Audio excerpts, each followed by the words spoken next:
et bienvenue sur Tcham Maloba officiel avec le vôtre Grady Mouya, autrement dit, le fils de la promesse en direct de la République démocratique du Congo et Paiwa Pito Mesana, Kosa et la Bino Mosala, Biso Bana Misala na Bino, alors tozali wana toujours ko informa Kabino na moment nyonso. Oyo bozali ko luka information de Sarabino, Bobo Sanate ko s'abonner et belé na chaîne Oyo.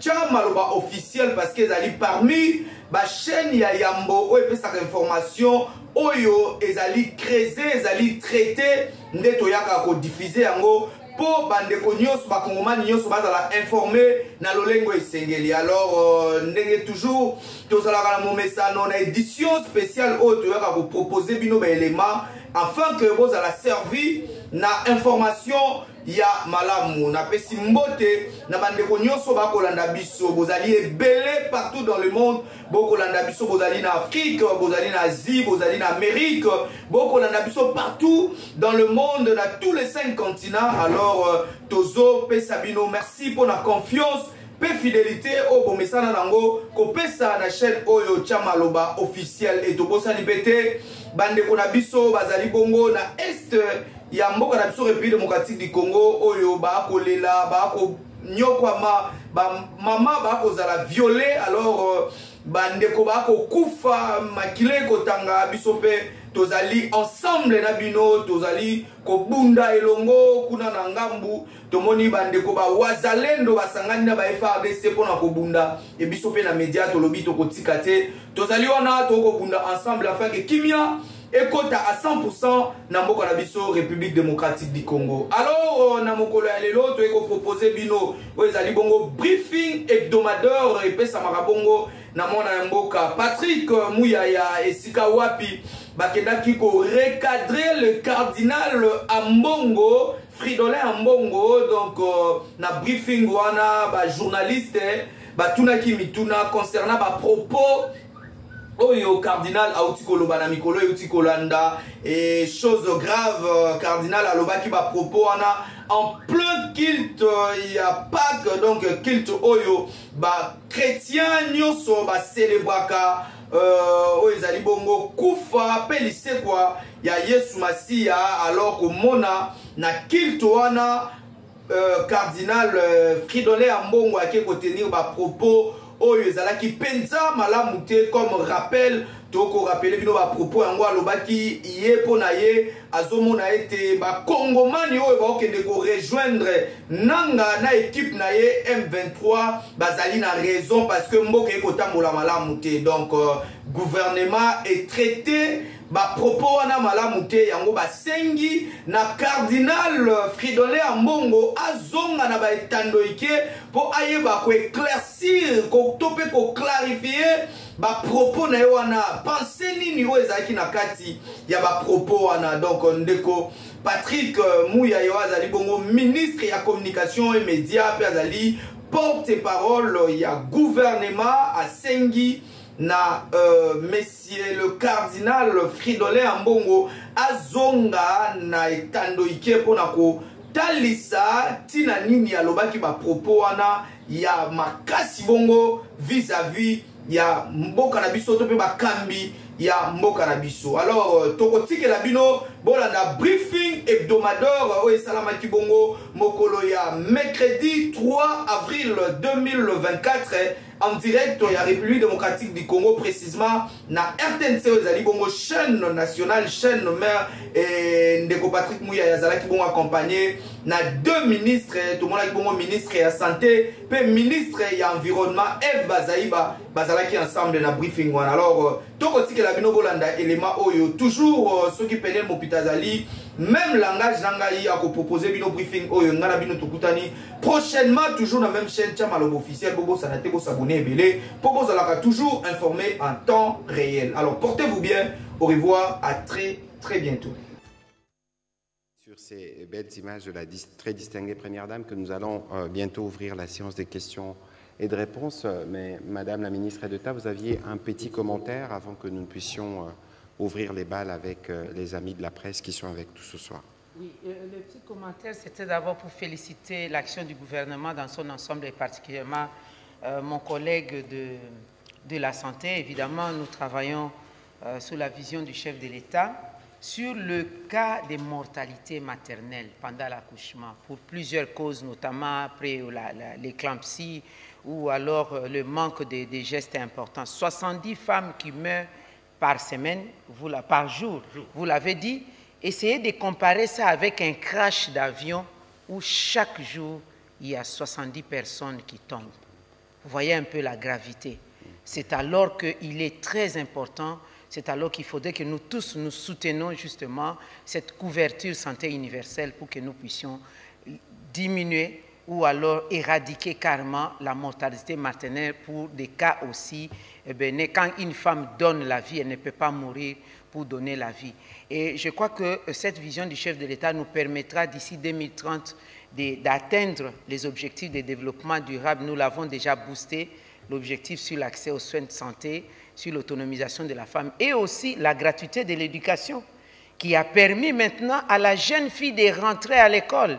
Il y avait une déscolarisation compte tenu des manques de moyens où dans nos familles, on faisait les choix. Qui est-ce qu'on va scolariser? On prend le garçon, la fille, on lui dit elle va s'occuper des travaux ménagers. Mais maintenant, grâce à ces programmes de la gratuité, les filles, toutes les filles rentrent à l'école. Nous avons quelques statistiques derrière vous qui donnent les indications où nous étions en 2020 et où nous sommes en 2023 en termes de participation des filles aux épreuves des examens d'État. Voilà. Je crois qu'en accord avec la technique, les tableaux pourront être vus à la télé à la maison pour voir les progrès qui ont été faits sur la question de l'éducation des jeunes femmes. Oui, c'est ça aussi, je voudrais saluer le programme Excellencia de la Première Dame. Ça permet aussi aux jeunes filles qui excellent. Vous allez voir une fille qui a obtenu son diplôme d'État avec une grande distinction qui est lauréate, mais après, il y a des problèmes dans la famille pour la scolariser, pour faire l'université. Mais avec les programmes Excellencia, nous sommes parvenus à avoir aujourd'hui nos filles qui font des spécialisations, parfois même en dehors du pays. Elles vont nous revenir ici avec un bagage intellectuel important pour contribuer aussi au développement de notre pays. Voilà, dans l'ensemble, ça fait partie des contenus, en fait, des luttes contre les violences faites à la femme. Ça fait partie des contenus de la promotion des droits des femmes qui ne se limitent pas seulement à la présence des femmes dans les instances de prise de décision, mais aussi à mettre en place, à intégrer dans les programmes et politiques du développement la dimension genre. Parce que les femmes, c'est aussi les femmes qui nous nourrissent, qui soutiennent les pays dans l'informel. Les programmes aussi de ces femmes-là, leur donner la possibilité de l'accès à la terre, l'accès à l'outil technologique, l'accès par exemple à une agriculture mécanisée, alléger les travaux ménagers des femmes avec la mécanisation, avec la desserte, l'élargissement de la desserte en électricité, l'accès à l'eau, ça aussi, ça fait partie de promouvoir les droits des femmes. Nous aurons l'occasion de revenir dessus parce que vous-même, vous vous occupez de programmes d'adaptation, de mitigation. Exactement. On verra le rôle de la femme dans la protection du climat. On va commencer notre série des questions avec M. Liévin Luzolo. M. Jesper Labunda se prépare pour la question qui suivra.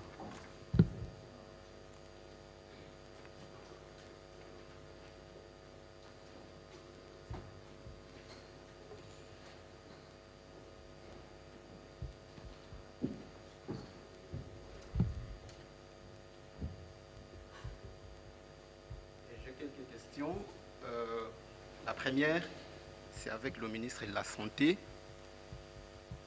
Alors, Monsieur le ministre, quelle est votre réaction face à cette frange de la population qui estime que les hôpitaux ici à Kinshasa, où est pratiquée la gratuité de la maternité, les services n'est pas de bonne qualité et que votre ministère n'y communique presque pas? Alors, je crois, dernièrement, vous nous avez aussi, ça c'est la deuxième question, vous nous avez parlé aussi des matériels qui devraient être importés, pourtant soit peu aider ces hôpitaux qui devraient pratiquer la gratuité de la maternité. Où en sommes-nous maintenant? À la ministre de l'Environnement, félicitations pour vos efforts qui continuent d'aboutir et qui donnent des fruits. Ma question est celle-ci.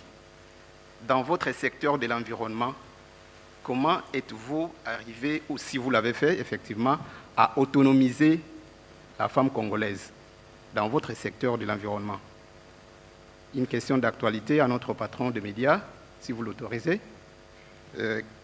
Monsieur le ministre, quelle est la lecture du gouvernement par rapport à cette adhésion massive des anciens cadres du parti présidentiel, de l'ancien parti présidentiel à la guerre d'agression rwandaise de la partie Est de la RDC?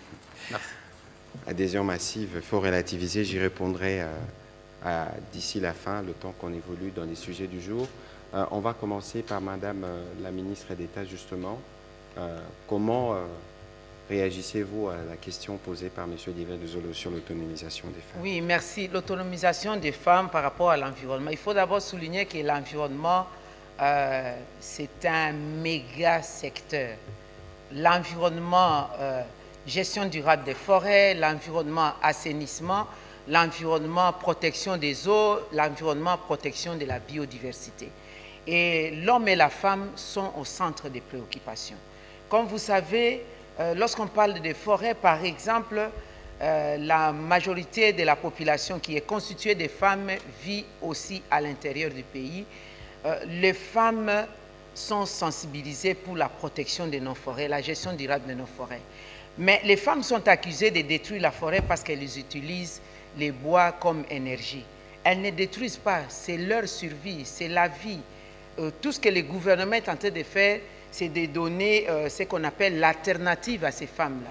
Nous avons des programmes de forêts communautaires, nous avons des programmes de l'énergie propre, par exemple, nous avons des programmes de réduction de la destruction des forêts en utilisant le bois comme énergie avec les briquettes pour l'utiliser, les foyers améliorés, c'est le programme que j'allais dire. Par rapport à l'assainissement, par rapport aux eaux, nous gérons aussi les femmes, nous leur expliquons comment rendre l'eau propre parce que les maladies hydriques sont les maladies les plus mortelles dans l'humanité, comme les maladies qui viennent des laits. Alors, nous essayons de sensibiliser, de responsabiliser les femmes. La femme constitue l'élément principal de protection de l'environnement et non la femme considérée comme étant destructrice de l'environnement. Il y a toute une panoplie, même en ce qui concerne la gestion des déchets. Nous nous lançons dans les triages, dans la séparation des déchets, dans l'éducation de la propriété de le foyer, de nos ménages, avant de sortir à l'extérieur. Encore que ce n'est pas la responsabilité seule de la femme, c'est notre responsabilité au niveau du gouvernement pour donner l'encadrement, l'éducation, la sensibilisation de la femme et surtout en ce qui concerne la gestion des déchets, c'est la politique de collecte et de l'évacuation et de gestion des déchets. Donc il y en a plusieurs, on pourrait peut-être avoir l'occasion d'avoir toute une émission pour parler de cette question parce que c'est gigantesque. Voilà, merci. Monsieur le ministre de la Santé, pour les questions qui vous concernent. Merci beaucoup. Alors, deux questions. La première sur la qualité des soins, la deuxième sur les équipements. Alors, pour la qualité des soins, je rappelle d'abord que ce que nous avons fait avant de lancer la gratuité des accouchements, avant de lancer toute la couverture santé universelle, c'est faire l'étude des lieux, pour voir quelle est la situation réelle. On sait que la qualité des soins était déjà mauvaise de manière générale. De manière générale, parce que la qualité des soins, il faut y mettre le contenu. La qualité des soins, c'est la qualité du prestataire, c'est la qualité du diagnostic, c'est-à-dire est-ce qu'il y a les équipements pour diagnostiquer, c'est la qualité des médicaments, parce qu'à la fin, il faut donner les médicaments. Donc, ce sont ces trois choses-là qui constituent la qualité de soins.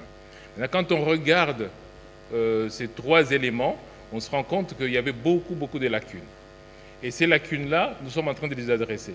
Ce qu'on a fait d'abord dans un premier temps, c'est qu'on s'est rendu compte, comme je l'ai dit tout à l'heure, que dans nos hôpitaux, les femmes étaient en prison. Avec cette qualité-là, parce que cette qualité n'était pas meilleure ou n'était pas dégradée. Elle était déjà difficile. Et donc, mais malgré ça, les mamans vont quand même accoucher dans nos centres. Je vais vous donner un chiffre qui va vous interpeller. Nous avons, avec le Nigeria, le même taux de mortalité de la mère et de l'enfant. Sauf que quand on regarde le Nigeria, on voit que les mamans meurent parce que souvent, elles accouchent à domicile. C'est culturel. Dans les milieux ruraux, elles restent à domicile. Mais quand on regarde la RDC, nos mamans vont presque à 80% dans les centres de santé. Et elles mourraient.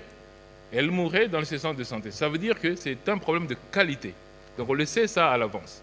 Sauf qu'on ne résout pas tous les problèmes d'un coup. On dit on lève d'abord la barrière financière pour que les mamans viennent d'abord sans avoir peur de venir. Parce que le fait de ne pas venir fait qu'on augmente encore les chiffres des mamans qui meurent. Donc on lève la barrière financière. Ensuite, on améliore la qualité en sachant qu'on parle de 3 éléments essentiels. On parle de la qualité du prestataire, c'est-à-dire le médecin, l'infirmier. On parle de la qualité des équipements et on parle de médicaments. Je répète tout le temps, vous me l'entendez souvent dire, nos médicaments, la plupart sont de mauvaise qualité. Mais sont de mauvaise qualité depuis longtemps. Je rappelle que notre programme de la gratuité est en marche depuis 6 mois, parce que les gens peuvent penser que c'est depuis très longtemps, que ça ne marche pas, mais c'est depuis 6 mois. Et depuis 6 mois, nous avons 13 000 mamans par mois que nous soignons déjà. Ce qui fait à peu près 60% des mamans que nous sommes déjà en train de prendre en charge. Il y a encore 40%. Et nous sommes en train de monter en puissance. Ce n'est pas un programme qui peut se mettre en route de manière parfaite d'un coup. Donc ça doit monter en puissance. Alors pour les équipements qui font partie de la qualité, eh bien, j'avais dit et je répète encore, on a reçu pour plus de 2000 maternités. Sauf que quand vous avez ces équipements-là, il faut les amener. Je vais vous donner l'exemple par exemple de Kenge, enfin de Congo, de Grand Bandundu, où les équipements sont en route depuis 2 mois à cause des situations de transport. Donc c'est vrai que ça, c'est des choses qui ralentissent les équipements. Et effectivement, pour quelqu'un qui dit « mais oui, vous parlez, mais moi je n'ai pas de couveuse ». Oui, mais il faut 2 mois pour que ça arrive. Et donc, nous avons, le président de la République a acheté. Ce n'est pas qu'on va acheter, c'est déjà acheté. Nous sommes en train de déployer dans nos maternités plus de 2000 kits qui comprennent des lits d'accouchement, qui comprennent des lits d'hospitalisation, qui comprennent de banques de sang, qui comprennent beaucoup de choses. Mais on est en train de les déployer. Je rappelle encore que ça fait 6 mois pour que les gens n'aient pas l'impression que ça traîne depuis 2 ans. Parce que parfois, les gens se disent « mais non, mais ça ne marche pas ». Alors, je reviens quand même sur la qualité pour dire, là, on vient de recevoir des équipements de centres de simulation pour amener les infirmières, les sages-femmes à pratiquer sur les mannequins, à pratiquer dans un centre, mais très rapidement. C'est des formations de 2 ou 3 jours, mais qui permettent aux gens de monter rapidement en qualité. Et ça, c'est pour améliorer cette qualité. Et donc, il y a plusieurs choses que nous sommes en train de faire. Bien sûr, tout ne se voit pas d'un coup, mais ce sont toutes ces choses que nous sommes en train de faire pour qu'à terme, nous puissions diminuer cette mortalité. Ce qu'on a fait avec la couverture, c'est qu'on a mis une loupe. Maintenant, on voit ce qui se passe. Avant, on ne voyait pas. Ces mamans ne venaient pas. On ne savait pas ce qui se passait. Ils mouraient sans qu'on sache. Et maintenant, on a l'impression qu'ils viennent et ils meurent. Mais ils mouraient. Ces bébés-là mouraient, les prématurés. Quand il n'y a pas de couveuse, il n'y a pas de couveuse. La maman n'avait pas de couveuse à la maison. Sauf que maintenant, on dit venez, qu'au moins là, on puisse les prendre en charge et on améliore progressivement la situation. Mais, monsieur le ministre, je me souviens que dans une de nos discussions, vous nous aviez dit que c'est à Kinshasa qui a le plus fort taux de mortalité. Mais qu'est-ce qui justifie cela? Et pourtant, à Kinshasa, on est censé être près des hôpitaux, avoir le matériel qu'il faut. 2 choses importantes. La première, c'est les centres de santé. Et d'ailleurs, ici, j'en profite pour dire aux centres de santé, ne retenez pas des femmes que vous ne pouvez pas soigner. Parce que quand vous n'avez pas le plateau technique pour faire une césarienne, ne gardez pas une femme enceinte qui a une grossesse à risque jusqu'à ce qu'elle soit en danger. Parce que là, quand vous allez la transférer enfin, ben, elle va arriver trop tard. Or, c'est le premier problème que nous avons remarqué. J'ai dit qu'on a mis une loupe. Les cliniques universitaires m'ont fait un rapport très intéressant. Le taux de mortalité était très bas aux cliniques universitaires. Mais il n'y avait pas beaucoup d'enfants qui venaient naître là-bas. Maintenant, le taux de mortalité est très élevé. Pas la faute des cliniques universitaires.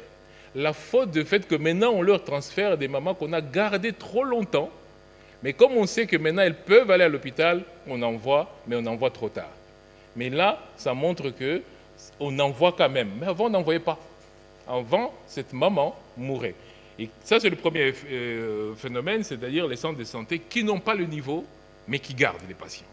Le deuxième phénomène, c'est l'agglomération de Kinshasa, où beaucoup de personnes s'agglutinent autour, dans des endroits où il n'y a même pas un centre de santé.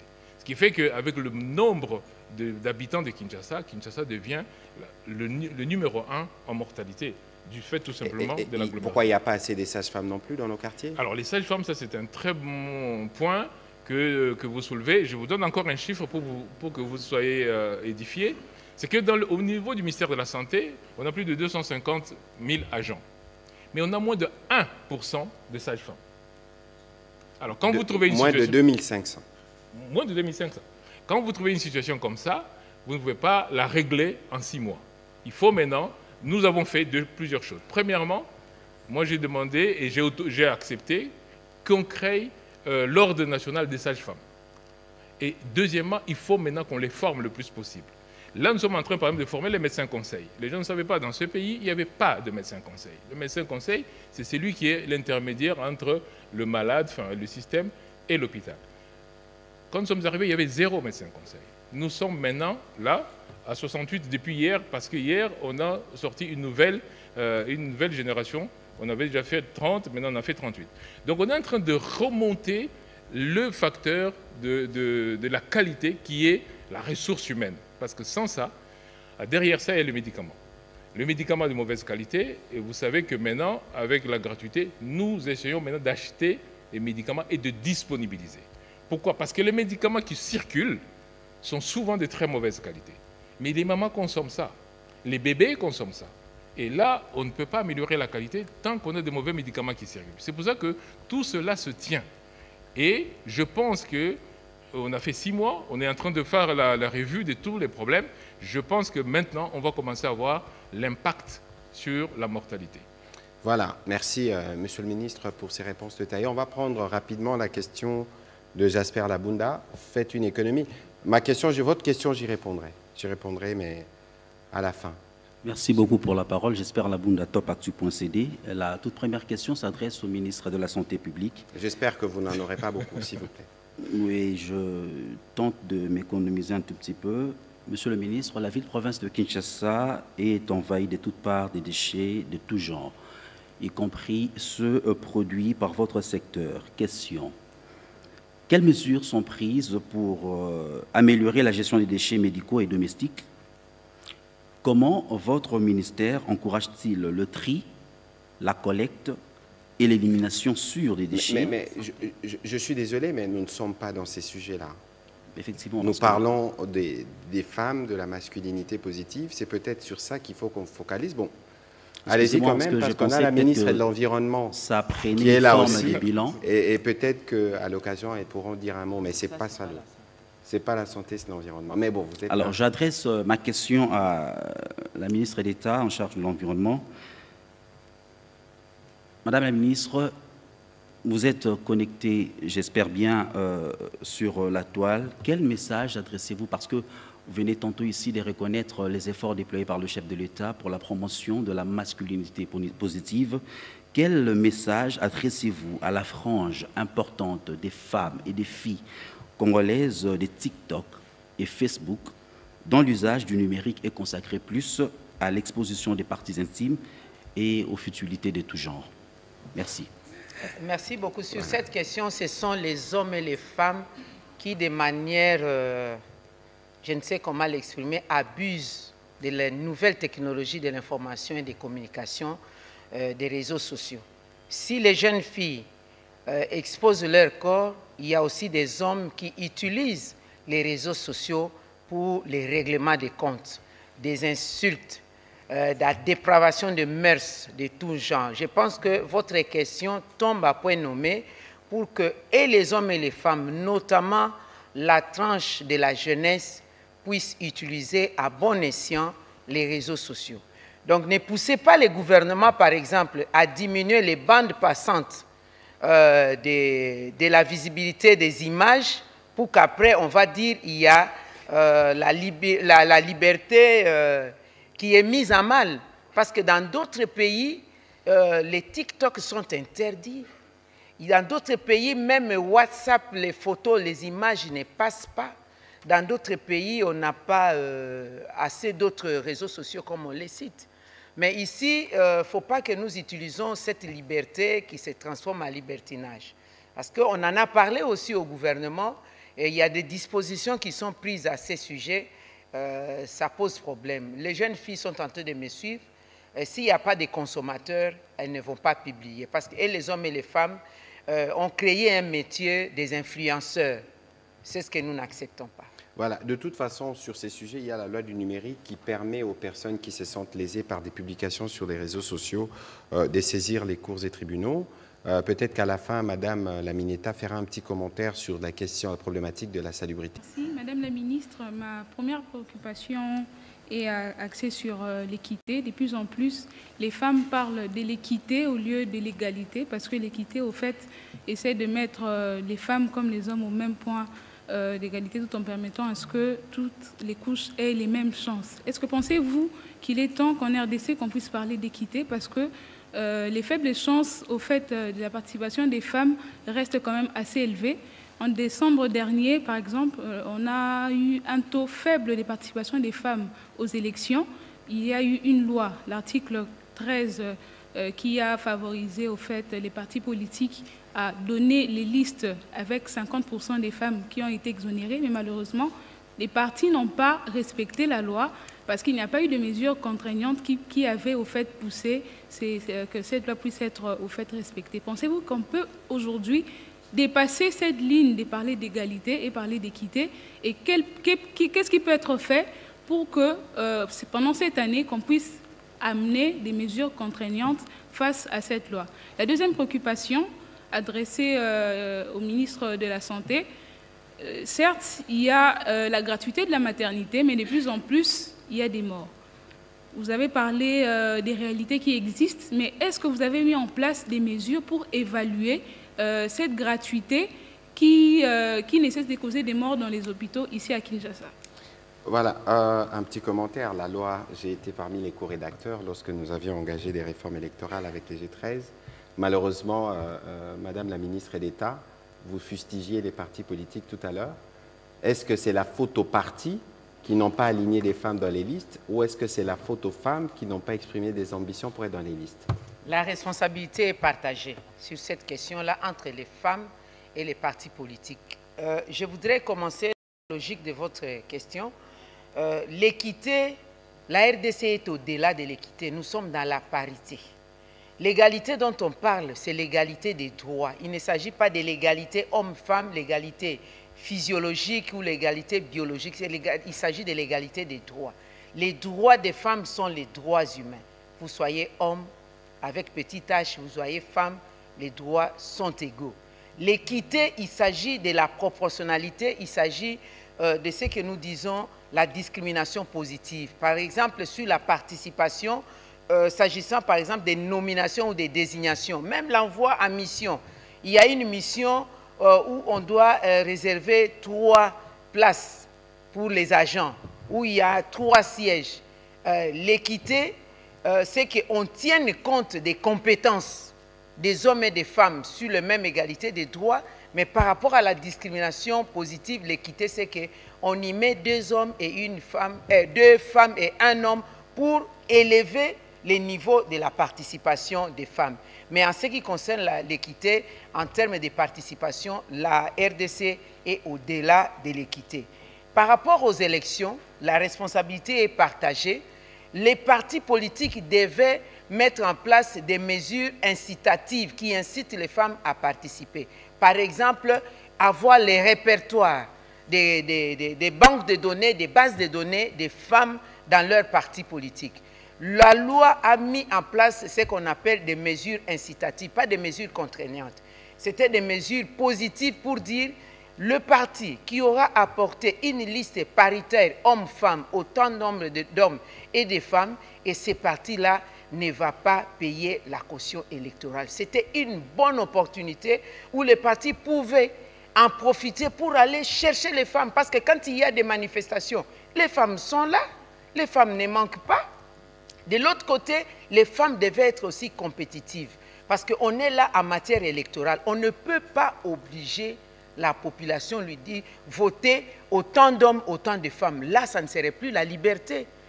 Il n'y aura plus de démocratie. Mais il faut que les femmes se présentent. C'est pourquoi j'ai dit la responsabilité est partagée. Pourquoi j'ai dit partager? La responsabilité des partis politiques est engagée. Parce que vous savez, il y a des femmes qui regorgent des compétences. Mais certaines femmes sont comme un peu des véhicules qui ne démarrent que lorsqu'on pousse. vous allez vous décourager, vous dites ces véhicules ne démarrent pas.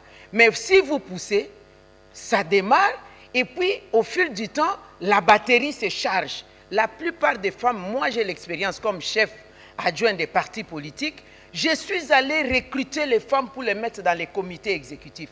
Aujourd'hui, ce sont des femmes brillantes. Mais si je n'étais pas parti les chercher, on n'allait pas connaître ces compétences des femmes. J'ai fait la même chose pour les cabinets. Je suis allé recruter les femmes parce que mon secteur, c'est quand même un secteur technique du ministère de l'Environnement. Je suis allé les chercher, les recruter. Mais quand elles travaillent, elles sont toutes compétentes. En tout cas, dans la plupart des cas, les femmes sont compétentes. Voilà, votre question est importante. Quelles sont les stratégies que nous allons mettre? Nous sommes déjà avancés en termes de stratégie. Les stratégies, c'est vous aussi, les médias. Vous allez devoir nous aider avec les images positives des femmes. Aujourd'hui, nous avons pour la première fois une femme première ministre. On commence à aller dans des détails subjectifs du genre, elle n'est pas congolaise, elle est la fille de qui, on ne la connaît pas, elle a quelle compétence? Madame est compétente. Madame a un parcours élogieux. Je parle ici de Madame la Première ministre. Elle a un parcours élogieux. Toutes les femmes ne sont pas devant les médias. Mon cas est différent des autres femmes. Elles ne sont pas devant les médias, mais elles sont compétentes. Comme par exemple la gouverneure de la Banque centrale. Elle n'est pas devant le média, mais c'est une femme compétente. Donc, c'est le rôle des politiques d'aller procéder au recrutement des femmes. C'est aussi de la responsabilité des femmes d'être présentes, de se rendre visibles. En parti politique, il faut la visibilité, il faut que vous soyez aussi audible, qu'on vous entende, qu'on vous envoie, qu'on vous voie pour qu'on puisse vous recruter. Les partis politiques doivent agir comme des coachs. Nous avons beaucoup de jeunes gens qui ont des talents ici, mais vous voyez, des coachs, des entraîneurs circulent le monde entier, vont même dans des quartiers pour aller voir les jeunes gens qui jouent à la balle dans des terrains qui ne sont peut-être pas appropriés, mais on décèle les talents, on prend et on parfait ces talents. Voilà ce que je peux répondre. Voilà, Monsieur le Ministre, rapidement, parce que vous aviez déjà plus ou moins répondu à la question. Oui, très rapidement, pour dire d'abord que dans votre phrase, dans votre question, il y a une phrase que je ne sais pas si vous vous êtes approprié cette phrase ou vous l'avez sortie comme ça en disant la gratuité qui augmente la mortalité. Parce que dans certains hôpitaux, le personnel s'étonne que les moyens ne suivent pas. Okay, et cela, au fait, diminue l'efficacité des personnels de santé. Ok, alors c'est pour ça que je dis que je voulais bien préciser parce que j'ai vu circuler sur les réseaux que la gratuité augmenterait la mortalité. Une question simple, et ça, je rejoins un peu ma collègue Mineta pour dire que les journalistes doivent faire un peu plus d'investigation. Est-ce que vous avez comparé les provinces où il n'y a pas la gratuité versus là où il y a la gratuité pour voir si dans ces provinces-là, on meurt moins, là où il n'y a pas la gratuité? Donc il faut quand même un peu regarder cela. Mais je vous donne un exemple précis. Un hôpital qui produit 4 000 $ par jour, tous services confondus. 4 000 $ par jour. En 30 jours, il a produit 120 000 $. À cet hôpital, on dit, vos 120 000 $, on n'y touche pas, on vous rajoute 80 000 $. Mais avant, vous faisiez déjà la maternité. Et malgré ça, vous produisiez 4 000 $. Mais on vous dit, on vous rajoute. Expliquez-moi, par quelle magie cet hôpital va fonctionner beaucoup moins alors qu'on lui a rajouté de l'argent. Parce que la gratuité ne retire rien. On retire aucun sou à l'hôpital. On ne retire pas un fonctionnement à l'hôpital. On vous ramène l'argent en disant, pour les mamans qui accouchent là, ne les faites pas payer. Nous, on paye pour elles. Donc, on vous donne un manque à gagner parce que les mamans étaient en prison. Donc, expliquez-moi par quel mécanisme cet ajout vient diminuer la qualité. Si on me dit, oui, mais maintenant les mamans viennent. Alors, posez-vous la question, ces mamans qui viennent, avant, elles étaient où? Avant, elles étaient où?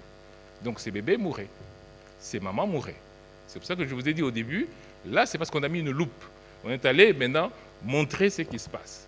Mais très concrètement, dans les pays où on a mis la gratuité, comme dans beaucoup d'autres pays, eh bien, on voit s'améliorer. Chez nous, ça va s'améliorer aussi parce que j'ai dit, ce n'est pas seulement l'argent. Il faut qu'on améliore la qualité, qu'on améliore les équipements, qu'on améliore tout ça. Et donc, ça vient progressivement. Et rassurez-vous, le personnel est considéré parce que ce qu'on fait, c'est d'améliorer aussi bien les conditions de la maman que les conditions du personnel. C'est ça qu'on fait. Voilà, on va prendre la question de Madame Élisée Odia. Je souhaiterais que nous puissions être brefs pour nous permettre d'en prendre les maximums. Je vais demander à Monsieur Pichou Moulumba d'avancer et Monsieur Félix Matuidi. Allez-y, Madame Élisée Odia. Merci, Monsieur le Ministre. Bonjour, Madame. Bonjour, Monsieur le Ministre. Comme la RTNC, j'ai eu également affaire à un baladeur, mais contrairement à la RDC, le résultat par rapport à la nomination d'une femme première ministre ne fait pas l'unanimité. Vous avez tout à l'heure parlé des considérations que vous tentez de balayer d'un revers de la main. Est-ce à dire que la femme doit être traitée différemment d'un homme, d'autant plus qu'on a nommé la compétence, on n'a pas nommé juste le sexe? Est-ce que vous demandez par exemple aux médias de traiter différemment la première ministre que si il était un homme? Aussi, vous avez parlé de la consécration d'un combat. Est-ce à dire que c'est la fin de ce combat de la femme? Juste pour ajouter, c'est quoi la prochaine étape après que cette femme soit devenue actuellement Premier ministre? Et par rapport au ministre de la Santé, promouvoir la gratuité de la maternité, c'est mettre à mal la planification familiale, selon certains. Enfin, rapidement, peut-être pour le porte-parole du gouvernement, partagez-vous l'avis du secrétaire général de l'UDPS, Augustin Kabouya, qui pointe du doigt l'ancien président de la République comme étant celui qui finance l'AFC ou le M23? Merci, je répondrai à ces questions à la fin. Alors, peut-être, ministre de la Santé, rapidement. Oui, très rapidement. Promouvoir la gratuité, on ne promet pas la gratuité. On ne promet pas la gratuité, on instaure la gratuité. Si vous vouliez dire promouvoir la natalité, ce n'est pas ça, j'ai répondu à ça. On ne promeut pas la natalité. On dit qu'on évite les conséquences négatives du fait que ces mamans ne sont pas prises en charge. Et donc, on ne promet rien du tout. Et au contraire, la planification familiale est incluse dans le paquet de soins. Si vous avez vu les images qu'on a passées avec la Première Dame, vous avez vu peut-être qu'il y avait l'Agence des Nations Unies pour la planification familiale. Et cette agence-là soutient la gratuité des accouchements. Alors si eux soutiennent la gratuité, ça veut dire quand même qu'ils voient bien l'intérêt. Comment voulez-vous éduquer une maman qui accouche si vous ne l'avez pas sous la main? Comment voulez-vous? Elle ne vient pas. Comment vous allez lui donner le moyen de savoir qu'il faut espacer les grossesses pour bien s'occuper de l'enfant qui vient de naître? Mais il faut l'avoir sous la main. Si elle n'a pas d'argent et qu'elle ne vient pas, vous ne la verrez pas. Vous n'allez pas faire votre planification familiale. Donc c'est aussi simple que ça. La gratuité résout le problème. Et on n'est pas le premier sur la planète, hein, parce que peut-être les gens peuvent penser qu'on commence quelque chose de nouveau. J'ai dit ici, à ce plateau, j'ai dit que le Kenya a inscrit ça dans la Constitution. Et donc, ce n'est pas nouveau, sauf que c'est au début, et il y a beaucoup de spéculations qui vont dans tous les sens, mais progressivement, les gens vont se rendre compte que c'est une réforme majeure pour aider la femme, justement. Monsieur le ministre, peut-être que lorsque vous reprendrez la parole, il faudra nous dire ce que vous faites pour les femmes pour d'autres maladies, parce que ce n'est pas seulement la planification familiale ou la gratuité de la maternité dont vous vous occupez. Madame la ministre d'État. Oui, merci beaucoup. Nous ne demandons pas que l'on puisse traiter différemment les femmes dans les médias, mais par contre, nous demandons que les traitements de l'information, qu'on y mette une bonne dose de l'éthique, aussi de la déontologie dans le travail. Parce que, vous savez, l'image qu'on présente de la femme, les médias constituent le 4e pouvoir. Les médias influencent certaines prises de position. Et aujourd'hui, même avec les réseaux sociaux, lorsque vous lancez directement, pendant que nous nous réjouissons de, pour la première fois, nous avons gagné notre combat pour avoir une femme qui dirige le gouvernement, et on commence par des questions du genre « elle n'est pas congolaise ». On va le verre à moitié vide. Moi, je vois plus le verre à moitié plein. La stratégie, nous allons continuer avec la sensibilisation, avec la conscientisation dans nos ménages. Dans nos ménages. Aujourd'hui, les ménages comme le nôtre, dans ma famille, si hier dans ma famille, on disait que la femme ou la jeune fille, on ne peut pas investir là-dessus parce qu'elle finira dans son mariage. Je pense que dans ma famille, à moi, le langage a complètement changé parce que je suis chef de famille. Rien ne s'est fait sans ma présence. Donc vous voyez qu'il y a déjà un changement dans la perception, dans le langage. Je vous ai dit même dans la population dans son ensemble. À Bassoko, je le répète, il y a eu autant de candidatures féminines et masculines, mais 2 femmes l'ont remporté aux élections parce qu'il y a la population constituée et des hommes et des femmes qui ont voté pour ces 2 femmes. Au niveau de la députation provinciale, il y a eu aussi des femmes, pour la première fois, députées provinciales, qui a été élues. Donc, comme pour vous dire que nous sommes en train d'avancer. Et nous demandons aussi d'être vraiment accompagnés par les médias que vous êtes, parce que vous êtes un pouvoir qui peut changer l'opinion, un pouvoir qui peut bouleverser, qui peut changer les narratifs. Voilà, merci. Alors, je veux rapidement revenir sur les questions d'actualité qui ont été posées avant de terminer cet exercice, notamment la question sur laquelle vous êtes revenu de Liévin Luzolo, les propos du cardinal et la question de Mme Élisée Odia. Ici, il faut qu'on fasse très attention. Je veux commencer par les propos du cardinal. C'est des propos qui sont extrêmement graves, venant d'un chef religieux de son acabit. Pourquoi je le dis? Parce que, quelles que soient les raisons, et en plus c'était une messe pascale, la fête la plus importante de chrétiens, quelles que soient les raisons, on ne peut pas soutenir des Congolais qui veulent prendre des armes pour tuer des Congolais pour accéder au pouvoir alors qu'on a fait le choix de la démocratie. C'est inquiétant lorsqu'on se souvient des propos tenus par l'abbé Chollet, je les cite, où on avait besoin d'un courageux.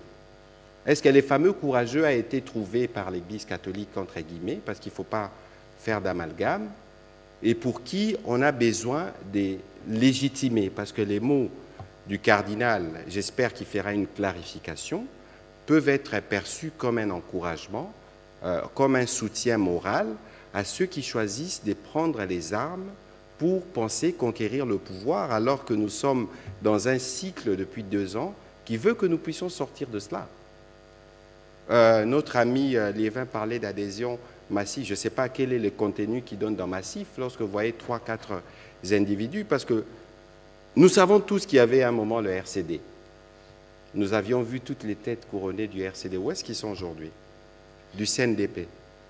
Là, ce n'est pas une rébellion, c'est une agression qui est établie d'un pays étranger. Que des compatriotes pensent qu'il faut se mettre sur celui qui tue d'autres Congolais, sous prétexte que ça ne va pas dans le pays, il y a un véritable problème. Pourquoi on fait des élections? J'ai aussi entendu, toujours le cardinal, dire qu'on a un budget d'à peine 3 milliards. Je suis désolé, mais qui est-ce qui prépare les notes? Nous avons atteint des records. Aujourd'hui, on parle de 16 milliards de budget. Regardez les contextes dans lesquels nous sommes, l'immense travail qui est fait dans les secteurs de la santé et de l'éducation. D'ailleurs, l'Église catholique est partenaire dans l'éducation. Alors, il ne faudrait pas... Et de la santé. Alors, il ne faudrait pas donner l'impression que les Congos avaient tout il y a 15-20 ans. Maintenant, il n'y en a pas. Et cette manière de parler du gâteau, c'est quoi le message que le cardinal veut planter dans l'imaginaire collectif? Donc, devons-nous tous regarder l'accès aux responsabilités comme un gâteau et que nous tous, nous devons avoir droit au chapitre? Je pense qu'il faut qu'on fasse très attention à des mots lorsque nous les utilisons dans le contexte qui est le nôtre. Au sujet du propos du secrétaire général de l'UDPS, nous, généralement, nous nous réservons de commenter dans ces cadres les activités politiques. Mais il y a un fait qu'il faut relever, c'est qu'il y a un besoin aujourd'hui pour tous ceux qui sont attachés à la démocratie, pour tous ceux qui sont attachés aux principes pour lesquels les pionniers de l'indépendance sont morts, de s'y prononcer lorsque des compatriotes pensent qu'ils doivent recourir au métier des armes. Et lorsque nous voyons que ceux qui ont adhéré 3-4 viennent d'un même parti politique, je crus entendre qu'il y avait une réaction, mais il faut une réaction plus musclée, parce que sinon ils vont éveiller les soupçons de service pour retracer les uns les autres. Et donc ici, il faut qu'on fasse attention sur ce qui est frustration d'ordre politique et sur ce qui est activité qui vise à tuer les Congolais. Parce qu'une rébellion, c'est tuer, une agression, c'est tuer des femmes Et tout ça, nous parlons d'ailleurs des femmes. On n'a pas eu l'occasion de faire un commentaire là-dessus, mais ce sont nos femmes qui perdent le plus de vie. Nous avons des militaires braves, même si aujourd'hui, j'ai reçu un appel du gouverneur de l'Ituri qui a été particulièrement touché par certains propos. Nous avons des militaires qui se sacrifient, qui meurent sur le front. Ce n'est pas parce que nous n'avons pas encore fini la guerre dans laquelle nous sommes engagés qu'il faut jeter l'opprobre sur l'armée. C'est très dangereux et j'invite le cardinal à clarifier ses propos pour ne pas laisser penser à d'autres que lui serait l'auteur moral ou il donnerait un soutien, une caution morale à cette aventure qui vise à tuer des Congolais. Pour casser ceux qui pensent dans leur mémoire qu'il y avait un courageux dont on avait besoin et qui a surgi et pour lequel il faut donner des mots de soutien. C'est extrêmement dangereux. Voilà, Madame la ministre d'État, je ne sais pas si vous avez un petit commentaire sur ces sujets, mais on va aller atterrir. Oui, je n'ai pas de commentaires, je voudrais juste appeler tout le monde, tous les acteurs, tous les leaders d'opinion à se ranger autour du chef de l'État, soutenir nos FARDC parce qu'il s'agit d'une guerre d'agression dont les rapports sont venus des Nations Unies, de tous les États du monde, pour vous montrer clairement que la RDC est agressée par les Rwandais. Aller soutenir un pays étranger pour venir balkaniser la RDC, la RDC est en train de se prendre en charge. Je pense qu'il serait mieux que si ces propos ont été mal perçus par nous, nous pensons qu'il est grand temps, comme vous l'avez dit, que les auteurs de ces propos puissent les clarifier absolument. Voilà, merci. Alors, un dernier point pour le ministre de la Santé, s'il vous plaît. Merci beaucoup pour la parole au ministre de la Santé. À quand le paiement des prestataires Covid-19? Ça fait déjà pratiquement... Voilà, nous sortons du cadre. J'ai déjà répondu à cette question plusieurs fois. Je sais qu'à chaque fois qu'on passe à la télé, on nous demande de venir répondre à cette question. J'ai répondu en répétant que quand Covid-19 était là, il y avait l'inspection générale de finances qui a tracé les gens qui ont travaillé là-dedans. J'ai déjà répondu en disant que ça relève ensuite des ministères, ce n'est plus le ministère de la Santé. Le ministère de la Santé ne paye pas parce que les gens ont toujours tendance à penser que c'est le ministère de la Santé qui paye. Nous, on utilise des fonctionnaires qui sont payés par le budget de l'État. Ce n'est pas le ministère de la Santé qui paye. Voilà, mais j'aurais voulu que vous puissiez dire un mot sur ce que nous faisons comme gouvernement pour les femmes atteintes du cancer et d'autres maladies qui font pas encore l'objet de, qui ne sont pas encore couverts par la CSU. Oui, alors ils ne sont pas encore couverts et j'en profite aussi quand même pour dire un mot sur la guerre à l'Est pour dire que c'est le plus grand socle de paupérisation et de problèmes de santé que nous avons. Les femmes qui sont déplacées, les femmes qui sont violentées et qui accouchent de manière parfois très prématurée, des jeunes filles qui sont enceintes, c'est un gros problème de santé publique. Alors tout propos qui encouragerait cette situation à perdurer, de mon point de vue, c'est très dangereux parce que ça fait 20 ans que nous voyons ça, ça fait 20 ans que là-bas, nous avons le taux de malnutrition parmi les plus élevés, que nous avons le taux de souffrance sanitaire le plus élevé. Alors pour les femmes qui ne sont pas encore couvertes dans la couverture santé universelle, je vous donne un exemple très précis, c'est que nous achetons les intrants du cancer. C'est-à-dire que nous achetons les traitements, les médicaments de cancer de manière très spécifique pour lutter contre les cancers les plus connus.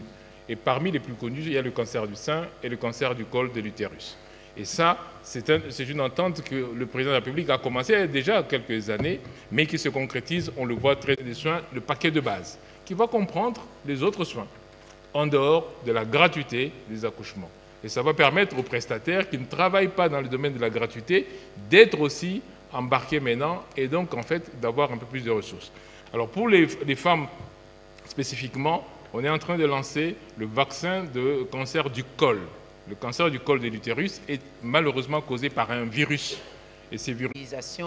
Des responsabilisations des femmes en collaboration avec les partenaires. On aura peut-être prochainement toute une émission pour que nous puissions entrer en détail. Comme on arrive à la fin, permettez-moi de réitérer les félicitations au chef de l'État, n'est-ce pas, et aussi félicitations à la ministre en République démocratique du Congo et l'appel à tous les... Encore une fois aussi, rendre hommage au chef de l'État pour cette nomination ô combien importante, qui donne d'ailleurs un temps très particulier. Nous avons eu tout un premier président du Congo central, on a une première femme Premier ministre du Congo central.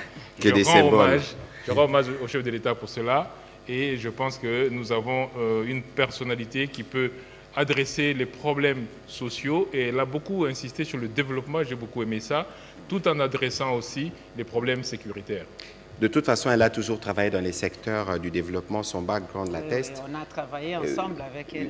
Oui, bien sûr. Alors, nous allons dire merci à tous ceux qui nous ont suivis ce soir.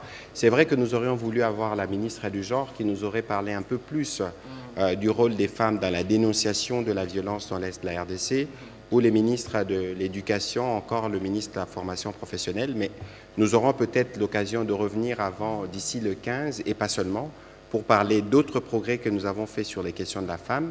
Et j'espère que Madame a beaucoup pointé les journalistes ici.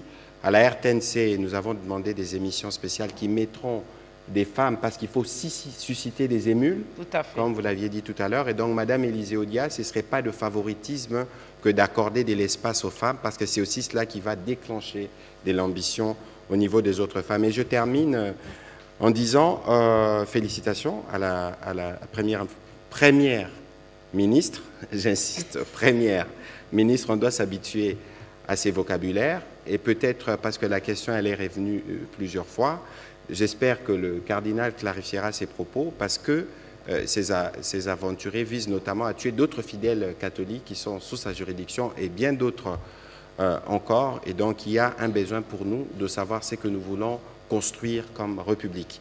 Merci et bonne soirée chez vous.